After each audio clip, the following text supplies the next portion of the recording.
Welcome to lesson 2 of your introduction to limits. Yesterday we talked about limits and determining them from a given graph, and today's lesson we are going to look at limits of functions given a table of values. All right, so as we've discussed in the limits, we are looking from the left-hand side and the right-hand side and seeing what value the function approaches. And there are ways that a limit can fail to exist. In our first case, as you see in this example, in the given graph, the y values that the function is approaching are different. So a limit can fail to exist if the left and right side limits are different. Okay, so looking at this graph, as we come from the left side of -1, our y value is approaching -1. So the limit as x approaches -1 from the left equals -1. But as I come from the right, the limit as x approaches -1 from the right, the y value is +1. So that means that the limit in this example does not exist because those left and right hand limits do not equal each other. Another way that we can have a limit fail to exist is if you look at this function, you're going, oh my gosh, what is all that scribble scrabble? Well, as I'm coming from the left and I'm coming from the right, the function is continually going up and down. So it's oscillating between two different values. So we have an oscillating behavior at a given point. So again, as we look from the left, and as we look from the right, those values are not going to work out to be the same for the limit. So in our case, we want to get as close as we can to the limit as x approaches 0 of f of x. So we're going to look at -0.1 and +0.1. So as x approaches 0 from the left, then the y values are going to be greater than 0. And then as x approaches 0 from the right, those y values are going to be less than 0. Therefore, that limit does not exist. And then finally, limits can fail to exist. Looking at this function, in this case, when x equals 2, both the left and the right sides of the function are approaching in positive infinity. So we have unbounded behavior. We're going to discuss this a little bit more detail in a following lesson later on. But in this case, we have a vertical asymptote. So as I come from the left and the right, as x approaches 2, I'm approaching positive infinity in both cases, but we're not Buzz Lightyear. We can't get to infinity and beyond. It's actually a value that doesn't work. So by definition, infinity is not a real number. Therefore, the behavior is the function approaches infinity. It's like our end behavior from our rational functions. Okay. So moving on, estimating limit values from tables. So we're going to be given a function, in this case a rational function, f of x is x minus 3 over x squared plus 2x minus 15. And we're going to use a calculator so that we can determine the values as I come from the left of x equaling 3 and from the right of x equaling 3. Okay, so when you substitute a 2.9, your y value is 1.265. At 2.99, y is 0.1251. 2.999, I have 0.125. When x equals 3, what happens? That's right, the function's undefined. If we had factored, we would have seen that x minus 3 is a common factor, so that gives us a hole in the graph. It could have also been a vertical asymptote if it didn't reduce. All right, looking at 3.001, your y value is 0.1249. At 3.01, your y value is 0.1248, and at 3.1, your y value is 0.1234. So as we look at the limit, as x approaches 3 from the left, the function is getting closer and closer and closer to what y value? That's right, pretty darn close to 0.125. Okay, part B, the limit as x approaches 3 from the right of the function, again, these y values are creeping up, getting closer and closer and closer to 0.125, you got it. Therefore, we can state, because the left and the right hand limits are the same, they're approaching that same value, we can state that the limit as x approaches 3 of the function f of x is 0.125. Even though at 3 the point is undefined, we still approach that same limit value. Okay, number 2, consider another function, x squared plus 8x plus 12 over x plus 6. Okay, so we are approaching -6 from the left and the right. And as we go through and type in -6.1, the y value is -4.1, -6.01, the y value is -4.01, and at -6.001, our y value is -4.001. What do you think we are approaching? What value is it getting closer and closer to? At x equaling -6, again, the function is undefined. That is, again, either a whole or a vertical asymptote. In this case, it's a whole. That's right. If you factored the numerator, you'd see that x plus 6 is a common factor and reduces. All right, let's continue on. When x is -5.999, our y value is -3.999. At -5.99, the y value is -3.99, and our last value. When x is -5.9, the y value is -3.9.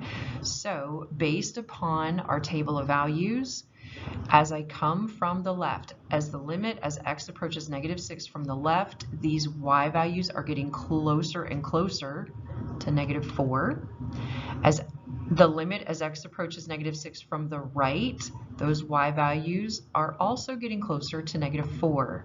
Therefore, the limit of the function as x approaches -6 is -4, because both sides of the function are approaching -4 at that particular x value. All right, in example 3, we now have a piecewise function, f of x equals x minus 5 when x is less than 2, and x squared when x is greater than 2. So we are going to determine the limit as x approaches 2 from the left, as x approaches 2 from the right, and then check what is the limit as x approaches 2. So because it's a piecewise function, we're bound by particular functions for each section of the graph. So in order to determine the left-hand limit, we've got to use that first part of the function x minus 5. Those are when the x's are less than 2. So when x is 1.7, 1.7 minus 5 gives us -3.3. 1.8 minus 5 is -3.2, and 1.9 minus 5 is -3.1. When x equals 2, we do have an equal to bar for the second portion of the function at x squared. 2 squared is 4, 2.1 squared is 4.41, 2.2 squared is 4.84, and 2.3 squared is 5.29. Okay, so let's determine our limits. As x approaches 2 from the left, okay, coming from the left, these y values start at -3.3 and get closer and closer to -3. Okay, that would be my guess for that one. The limit as x approaches 2 from the right, these y values on the far right-hand side are large and decrease and get closer and closer to an actual value at the point 0.24. So the limit as x approaches 2 from the right equals 4. Does a limit of this function exist at 2? No, it does not. Why not? It does not exist because the left-hand limit does not equal the right-hand limit at x equaling 2. Good job on that one.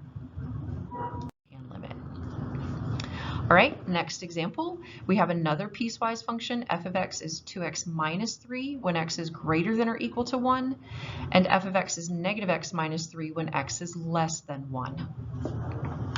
So let's approach 1 from the left. We'll use the lower, that second equation, -x minus 3.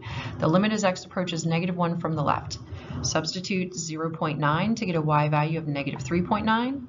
0.95 for x gives us a y value of -3.95, and 0.99 will give us a y value of -3.99.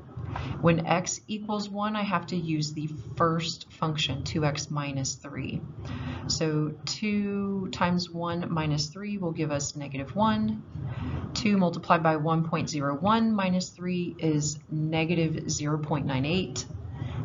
2 multiplied by 1.05 minus 3 gives us -0.9. And our last value when x is 1.1, our y value is -0.8. So as x approaches -1, the limit of the function, these y values started at -3.9 and got to -3.99. That's more than likely approaching -4. You got it. It's getting closer and closer to -4. The limit as x approaches 1 from the right, the function is decreasing, but it's decreasing to a given value at x equaling -1.